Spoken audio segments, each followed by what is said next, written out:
shame that you can't smell it. Huh? I'm hunting the perfect, the pure, the extreme ripeness of those resin heads. Everything starts with the land, the farmer, and the genetic.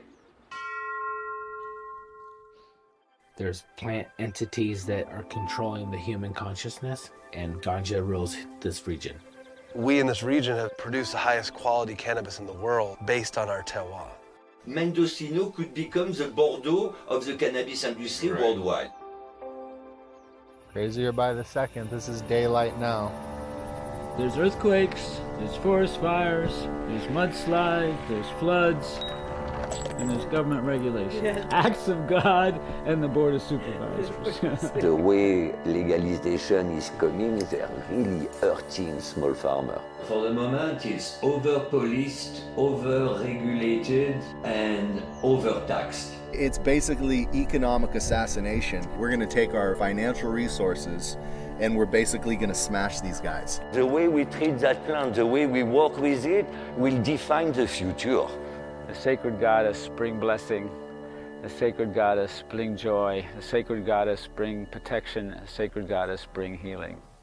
Om Aim Hrim Klim Shrim Ganjamaya Namaha. Hey guys, what's up? Welcome back to Faded Truth. Thank you for being here and subscribing to The Growth. I'm really excited to have a superwoman on the show today. She is a CEO, cannabis educator, Ganjier instructor, Miss Kim Hooks, aka Madam Cannoli. How you doing? Good. I appreciate you being here. It's been a journey for me in cannabis since I started the brand. So it's really funny how now I'm like interviewing you because it's, you know, we talked a little about the Ganjier thing. I know you said that would be good for me to kind of tap into, but yeah, I'm excited to have you here. Basically, I know that you were trying to promote the documentary that's coming out for Frenchy Cannoli, who is your late husband. Mm-hmm. And I was like reading through, I want to go through his journey later, you know, because he's not here to talk about it, but it was a crazy, I didn't realize like he was literally traveling the world, like 20 years nomad type of thing. So yeah. I kind of want to start off with how did you and Frenchy meet? At a full moon party in Pokhara in Nepal about 42 years ago in June. So you know how it is when you travel, you run into people, especially when you're traveling by yourself. That's kind of the point, is to run into other people who are traveling and having the nomad life. Right. So they were having a full moon party, and his friend invited me to this little party they were doing. It was for the other friend's birthday.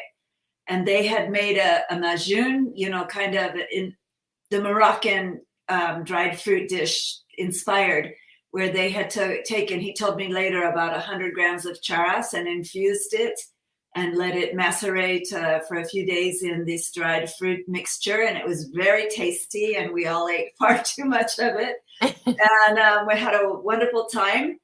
And then I kept randomly running into them because, you know, when you traveled back in the day like that, there was kind of different main cities that were pretty popular among tourists. And I kept randomly running into them all over India in these main areas. It was kind of like if I had ran into them one day in Seattle and the next day in Houston, you know, because India is so large. And at one point we were in Varanasi, or I was in Varanasi, and I was walking through the bazaar where all the little shops are. It's very narrow. And I was walking in between a bunch of shops, and a hand reached out to grab me, and it was his friend. And he said, "You have to quit following us like this. We're going to be in MP in southern India, about a day's train ride from where we were currently at, in a few weeks for Frenchy's birthday. You should join us there." And I said, "Oh, I'll see, you know, maybe." And, you know, this was pre-telephone, cell phones. But I did end up going down there. I arrived in a train by myself at night with no direction about where they were going to be beyond. There were some temple ruins there that they were planning to stay at. And I got off the train, and there was a large field of banana, like almost a little mini banana plantation. And in my brain, I don't know why, I said, well, they must be on the other side of the banana trees. So I'll start walking on this path through the banana trees. And it was at sunset I don't know what my game plan was if I didn't run into them, but I kind of walked around the first curve of bananas and I ran smack into Frenchy. And he had come a day before to set up for his birthday party. And after that, I ended up traveling with them for about 9 months all over India. And at that point, I think they were 8 or 9 Frenchmen and me. And so we used to just wake up in the morning and say, what do you want to do today? And hop on a bus or a train, or not hop on a bus or a train, and do whatever, was kind of the inspiration of the time. And it was pretty cool. So the fact that you met him, were you traveling the world too, kind of thing? Were you like just? Yeah, no, I'd been to Latin America already, been through large parts of Asia. Okay, so you guys were both on the same kind of mental thing of like, we're just out here. Who knows what? Well, I think it was very much in the 80s. Frenchy described it. His parents, and mine too, to a degree, promoted it. Like when you finished high school, you should get a job, and that job was going to be your career until you turned 55 in France, 65 in the US.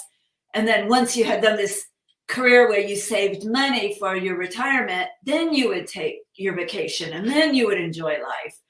And I remember we used to joke, well, we're going to do it backwards. We're going to flip it around. We're going to take the vacation up front. We're going to take the retirement up front, because who knows what's going to happen when you're 65. And thank God we did. Because if I had waited, I'm not 65 yet. That'll be next year. If I had waited till I was 65, I'd be alone. You would have never traveled with them. Yeah.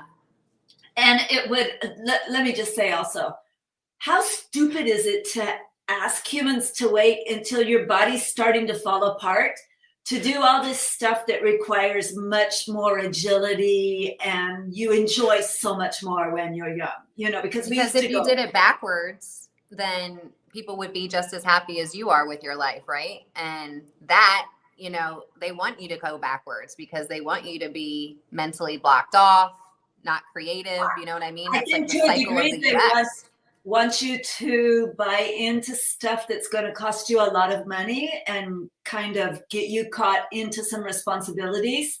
I really think in a perfect world, we would allow people in their early 20s to just go out and screw up their life a little bit, because you learn the most in your 20s doing all the cool shit, but also fucking up a little bit to know what not to do when you really want to more seriously approach your life.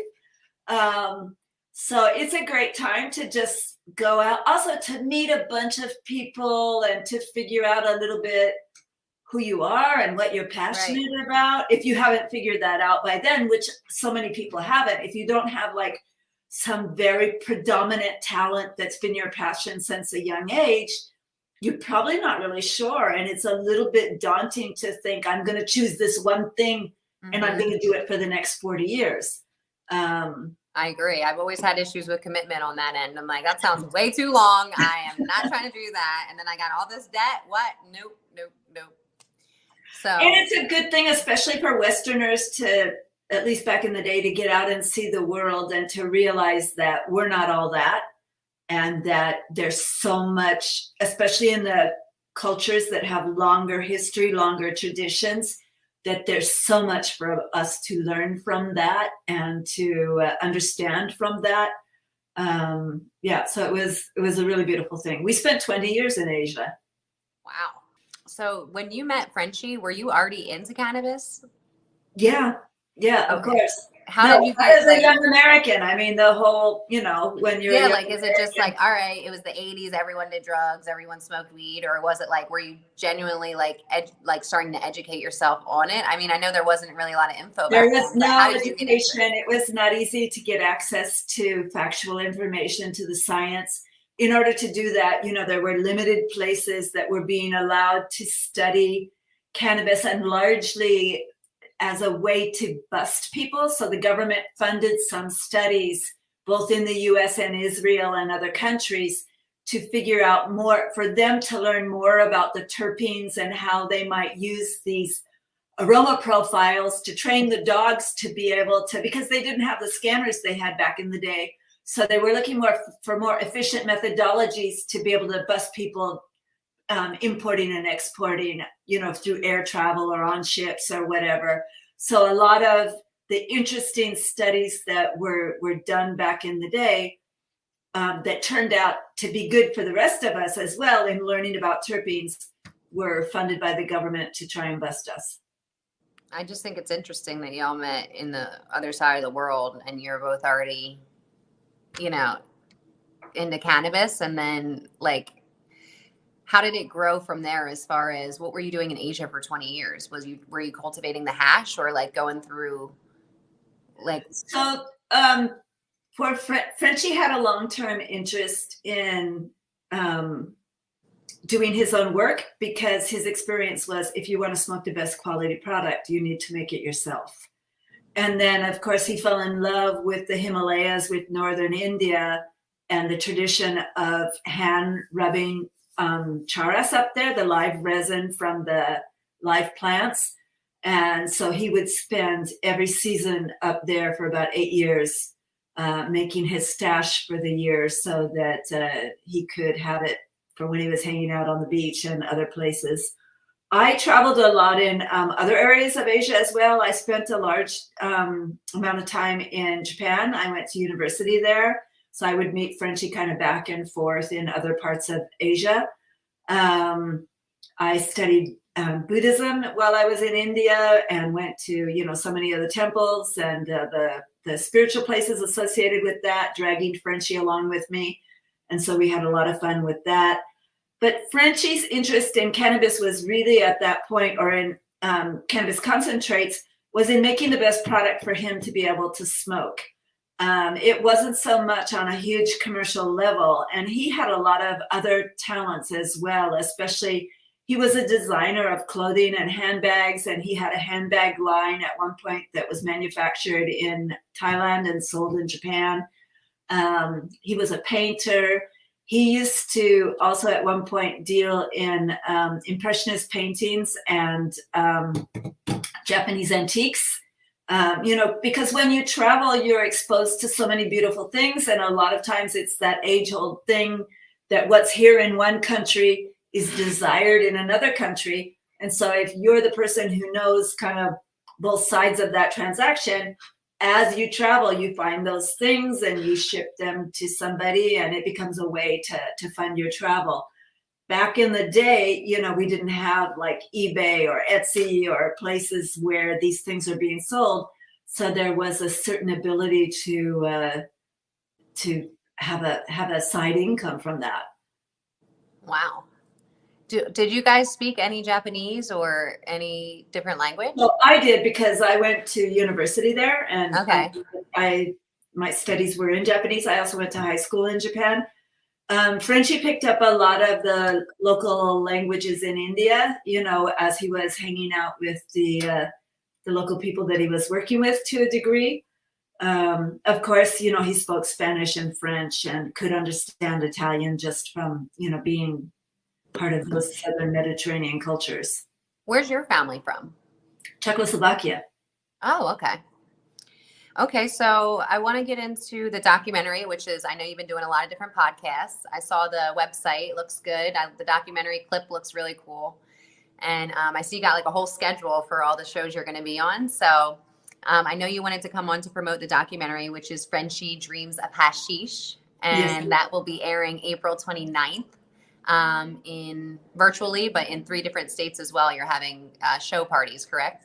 So 3 different time zones. So we're dividing it up that it'll start at 7 p.m. in each time zone. So there'll be the initial screening and party will be in Europe. And then later we'll move to the East Coast of the Americas, which will include parts of Mexico and Brazil. And then finally we'll move to the West Coast, which will include, basically from Canada down to the West Coast side of Mexico. Anybody who's hosting an event or anybody who's just in that time zone who wants to join us. But people are free to join whatever time zone is most convenient for them. We were just really lucid that we couldn't find one time zone to do it that was going to be super convenient for everybody, especially since we have some people who are hosting in-person parties to help us with this. So Frenchy was very passionate about this idea of terroir. It's this French concept that says certain plants grow in a very distinct way in certain locations because of the earth that's there, because of the air quality, because of the farmer who's growing it. And that for this reason, in Northern California, in the area known as the Emerald Triangle in Humboldt, Trinity, and Mendocino counties, cannabis has a worldwide reputation of being especially good. So he always wanted to do studies to legitimize this and validate it because it's something that we have the blueprint from the wine industry in France. They did this with the wine, and they got the government to create legal parameters that protect the use of the name of the region where the wine is grown, so that this like a champagne or like, Bordeaux, okay. Yeah, all of that, so that this allows those farmers to have a protection for their area, and also it creates a marketing value for their product. But in order to do this, in France, they have very robust scientific studies to validate this. So we're taking some of that concept, and I'm working with some of the farmers featured in the film. They have an organization called the Lost Coast Farmers Guild, and they in turn are working with a larger nonprofit called the Origins Council that works on advocacy for over 800 legacy cannabis growers and businesses here in California to help get laws that are more supportive of the continuing the ability of these legacy producers to have viable businesses here in California.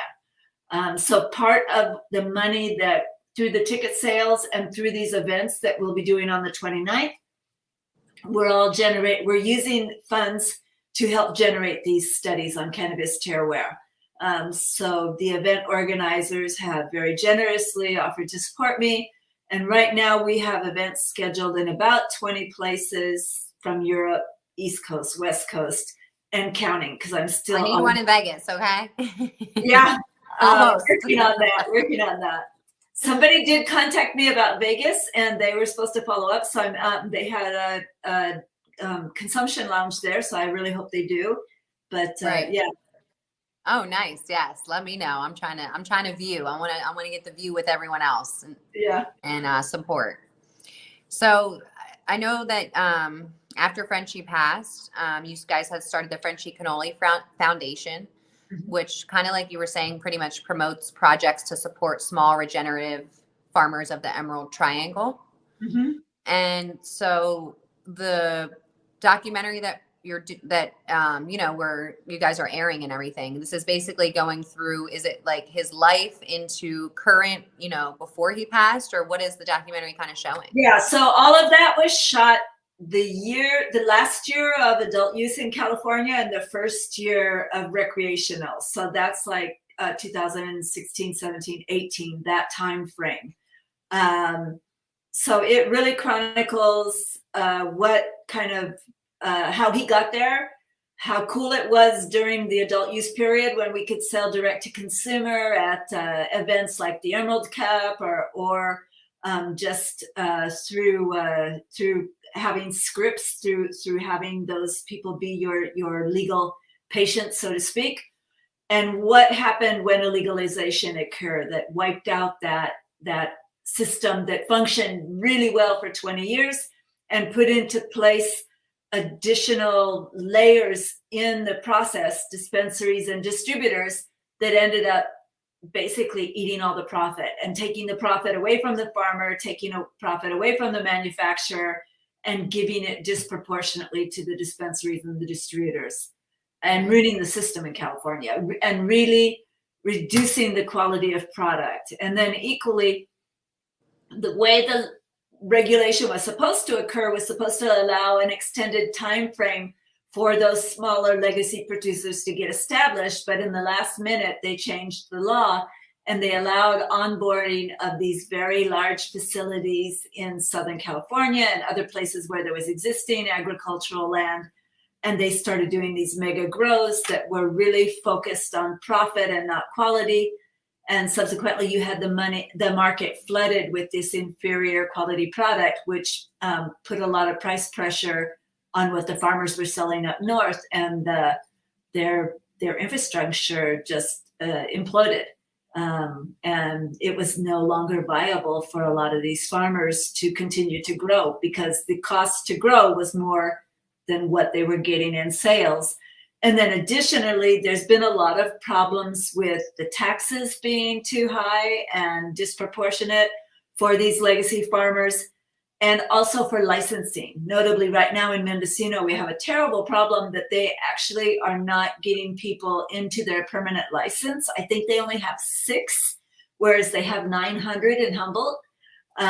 It's crazy. So they're putting all of these people who have invested literally hundreds of thousands of dollars into this project to continue their livelihood and not assuring that they'll be able to go forward.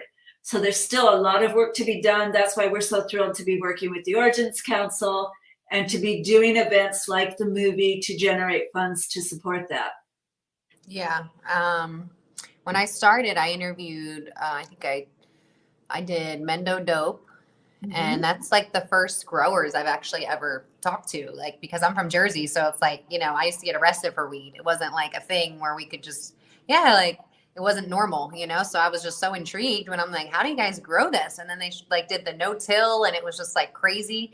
And then they started, talking about how when they got raided and just like all these things. And it's like, you don't really know because everyone just goes to the dispensary now and buys weed, but you don't even know like what's going on the back end of like all the bullshit. Like it's $1 billion industry. Everyone's in jail for it still. And now they're, stomping out the small businesses and the growers that really, are putting their intention on it, and that's the thing. It's like, that's why I had to switch to a farm because I'm like, I don't even know where my stuff's coming from. All I know is it hurts my throat. I know there's chemicals probably on it. And this is not healthy for me to do if I want to smoke the rest of my life, So those two are wonderful. They're featured in the film. They were good friends with Frenchy for years. And they are amazing growers. Yeah, at one point the sheriff came in and busted their farm. And it wasn't because they had too many plants. It was because they grew so well that they grew what we call trees. They grew cannabis plants that were so large that each plant was like 25, 30 kilos per plant. And so the sheriff came in and busted it and basically said, this is the equivalent to X number of smaller plants, and your limit is this number of smaller plants, so this is illegal. So they were being penalized for being really, really good at what they do. Right. Did you just see their world's longest blunt? I did see that. That didn't look like it was going to go too well in the middle. I didn't watch the whole thing, but leave it to them to come up with something like that. So I also interviewed Nicotee as well. And that's when I actually started learning about like solvents and stuff because I've always been a flower girl. I've like never wanted to go to the moon because I always have to do something productive, right? So when everyone tried to give me dabs and stuff, I'm like, I am way too high. I can't do this. So I never really got into like the solvent list, but he was actually telling me about the resin versus rosin and stuff. So it was nice to hear from him. I know he's actually a Ganjier instructor as well, correct? Yeah. Okay. He is. He's one of the founding members. So that's so interesting. And that's kind of very typical for North America.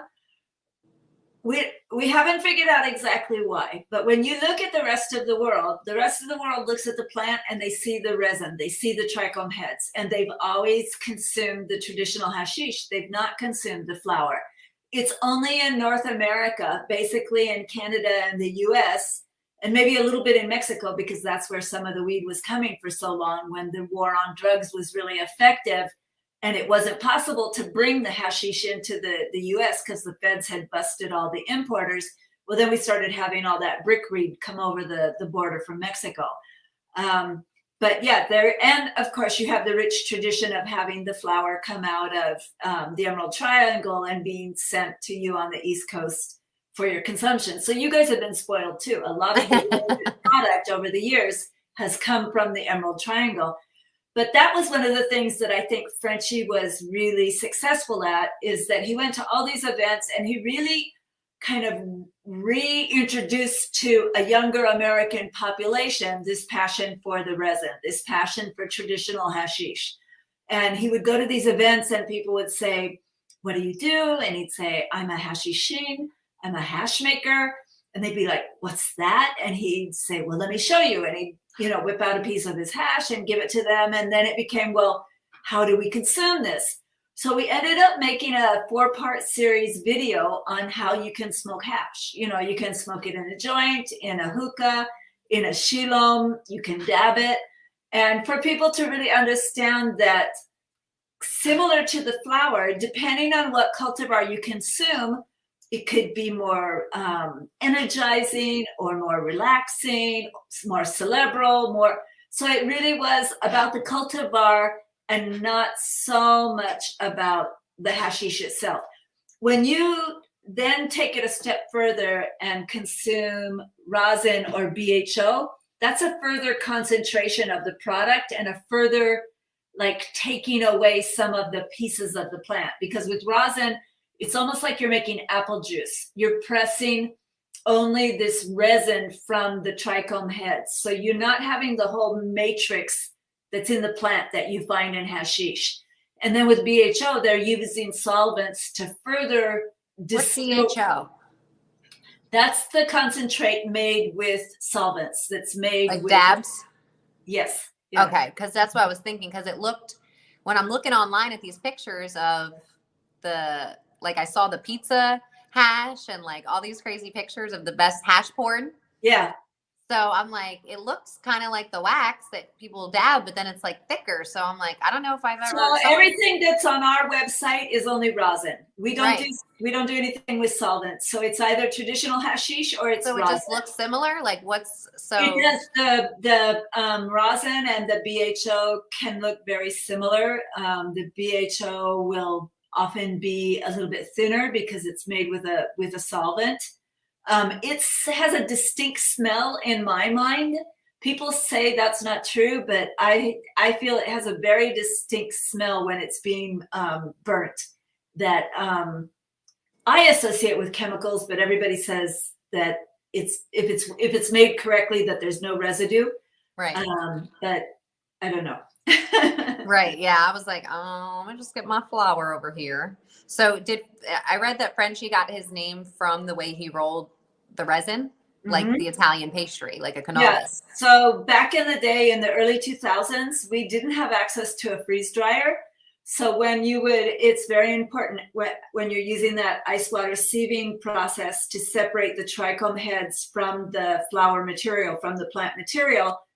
After you have this wet mass of resin, well, you have to dry it very well so that it won't rot, because it's plant material. It'll rot if you just leave it like that.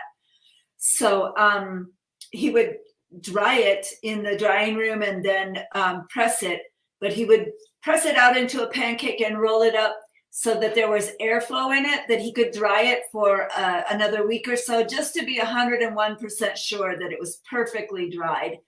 And I think that was Sub Cool, who saw what he was doing. Everybody knew that was a cannoli farm, but they used to call him Frenchy because of his accent, and of course because he's from France. And so then they put the two together, Frenchy cannoli. So would he with all the ones I've seen in the hash porn, would you guys have contests, or would people just send these pictures to you? Look at this hash I made. So it is an official contest, and we do it every April, the week before 420, and we're going to do it this year again.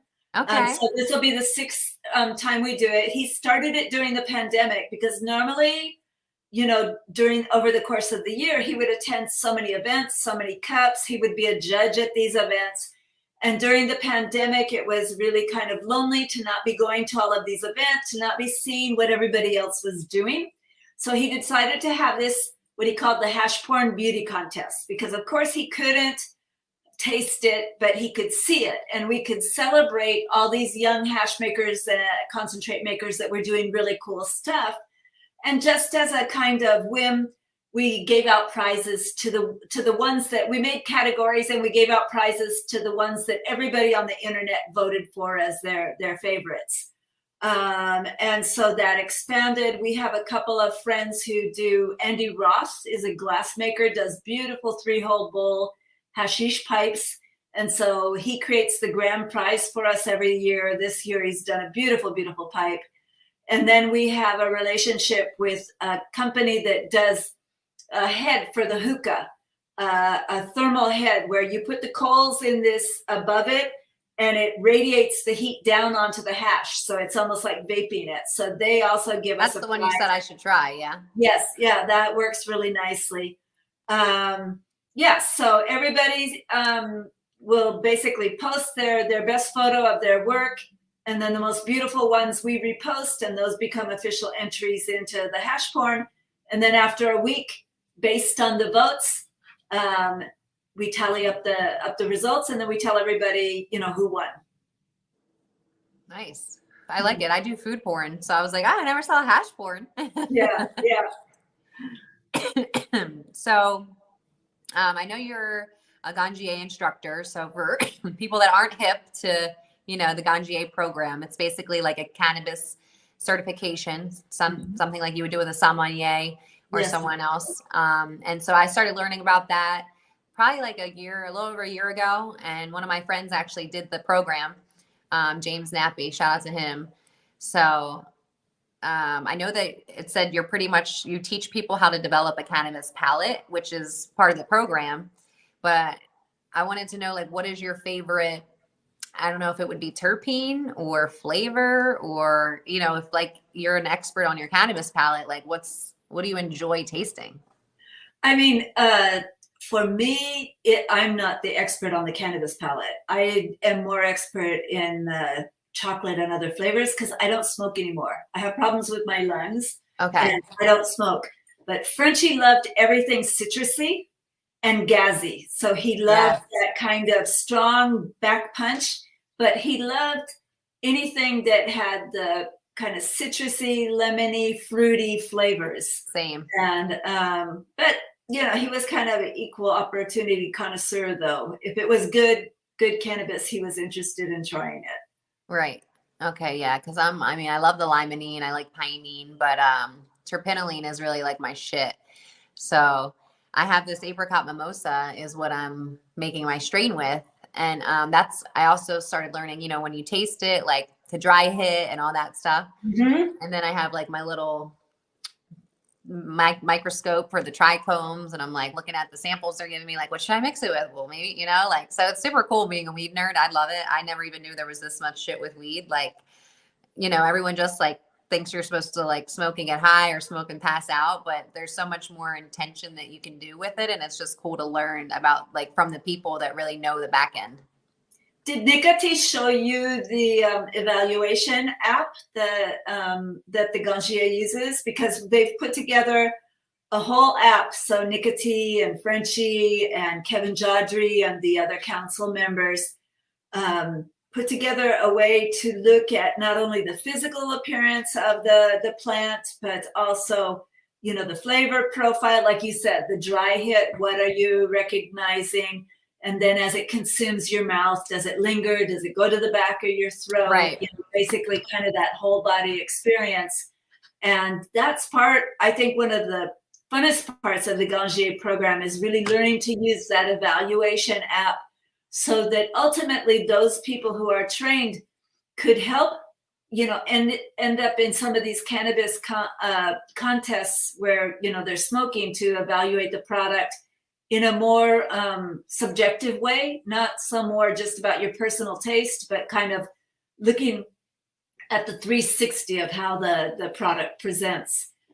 So that's been a lot of fun to go up to the Ganjier campus and be with the students and be with the other instructors and go through them. That training on the app takes a couple of days. So they go through it step by step and really explain all the details to the students.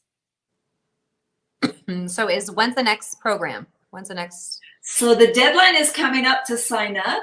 It's on the 28th. I think it's in a couple days. And then the program will start the online part starts very rapidly. And then the in-person part is more towards the end of spring, in the summer when the roads are clear again. Because right now it's crazy up there.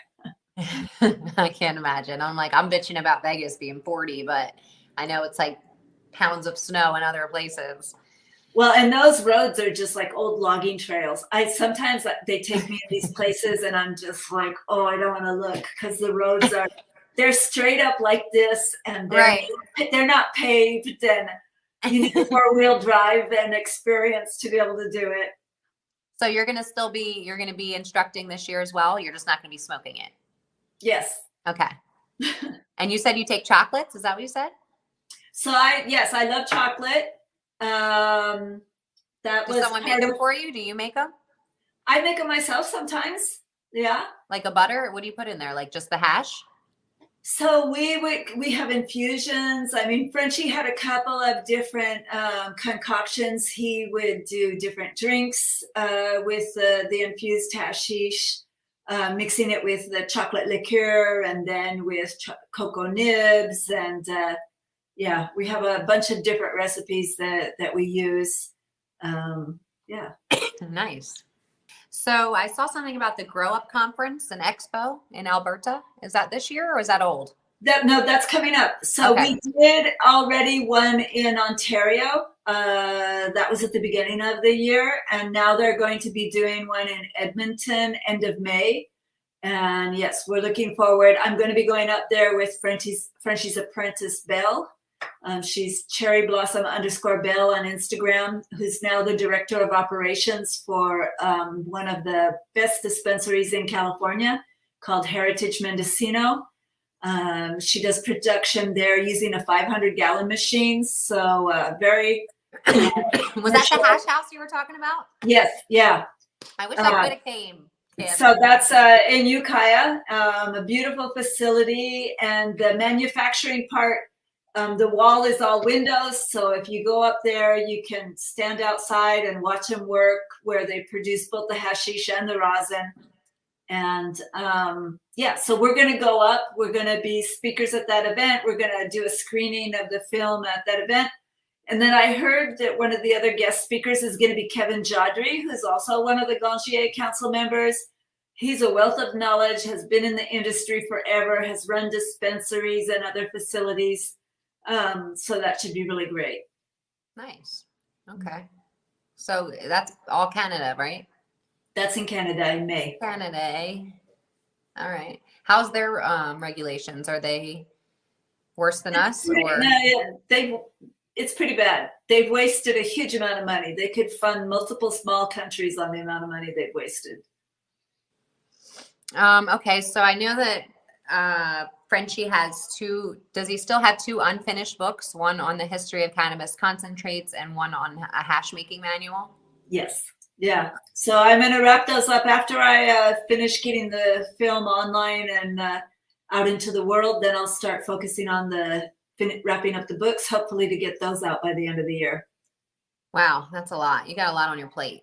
We have a lot of projects that we were doing during the pandemic to keep busy. Right. So, is there anything like that you do to deal with grief that like helps you? Because, you know, like I can't imagine how you felt obviously after like 40 something years. Like, it's just like, I know you've had an amazing, like your amazing life sounds like everything you guys have done together. It's got to be like amazing, but I know the pain has to be hard. So is there like something that you do specifically to deal with grief, or do you not grieve a lot? No, I think it's been I'm very blessed to have the young people around me who worked with Frenchy, his apprentice Belle and Lena, and other young people. That's very inspiring. I think I'm also very lucky in the sense that there's a huge community that also loved Frenchy, that's been very kind of vocal and supportive. Doing the movies in person has been really lovely to get together with the community and just feel how much love they have for him. Because I think, you know, this process of grief as humans to a degree, it's acknowledging that your energy has changed. You know, when you live side by side with somebody, your energies kind of blend and you get used to, you have a comfort in having the energy of your family around you. And so when that person goes to another dimension, it's really hard for us using our just like kind of perception to make sense of that. I think I'm also very blessed in that we had an amazing life. Frenchy particularly was very satisfied with his life and that everything that he had done. So he didn't have regrets. I think that's a lovely thing to be able to, have somebody say that at the end of their life. It would be much more difficult if they were kind of fighting against it, if you will. Right. And yeah, I mean, and then you just put one foot in front of the other because you kind of don't have any other choice.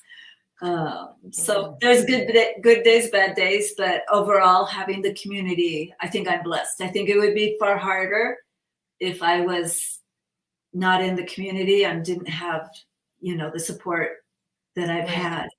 Yeah. So the other big thing that we've done is, because not everybody all over the world can join us in a live workshop, and we really want people, because when you look at the rollout in Canada and you look at the rollout in California and the rollout that they're currently doing in New York and New Jersey, it's all structured to support these large businesses that do inferior quality product because they're after profit. These are not people who have any experience with cannabis, the product at all. They're just focused on profit. So we really want people to be able to grow their own and make their own hashish. So Frenchy did a 4-part video series on how to do that using a small mini washer and a set of sieving bags. And then after his passing, a lovely group in Brazil approached me about doing subtitles for our do-it-yourself video series into Portuguese, so all of Frenchy's friends down there could have access.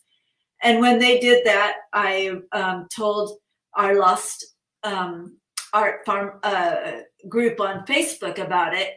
And so then we had a person step up to do the Spanish and the French and the Italian and the German. So now we have that 4-part do-it-yourself hash making series with subtitles in 6 languages. And that's on our website at frenchycannoli.com/DIY. So I think that's the other huge part of Frenchy's legacy, was that we were able to film that with the same filmmaker who did our documentary before his passing, so that people really understand how they can do this themselves pretty economically, almost as if you were learning to can your own fruits and vegetables. Okay, I gotta watch it. I tried to grow. I got like 8 plants. I had 8 plants going at once, and then it was a wrap. The birds were pulling them out outside. I tried to move them in with the sun, and it was too much. I'm like, can't do it. Yeah, you got to leave that to the experts. Let them in the voice take care of that. Can you say that's a wrap in Japanese? I'm not sure exactly how you would say that's a wrap, but what they would say when you had finished something that, you had put some effort into, they would just say, "Otsukaresama deshita." Thank you. All right, y'all, it's been real. We're going to look for this premiere April 29th. There will be 3 time zones, so you guys will be able to watch it at any time. Head on over. We got the website right here, so you guys can check it out. You can see the video. You can see the teaser. You can kind of learn more. But I appreciate you being here and just taking the time. I know you got a lot going on, and I appreciate you educating us further, and me as well. My pleasure. Thank you for having me. Take care. Okay. Bye. Take care. Yeah. Get caught, shook 'em off. And now I'm back out in the valley. Highest grade grows in my state while we calling it Killer Cali. Me and Sully, we got the smelly, we got the sticky, we got the dope. Taking out anybody who got up in my way. We were laced by cutthroats. Yeah, I'm still on top. The real don't stop. That still gon' pop. Anybody got a problem, I'ma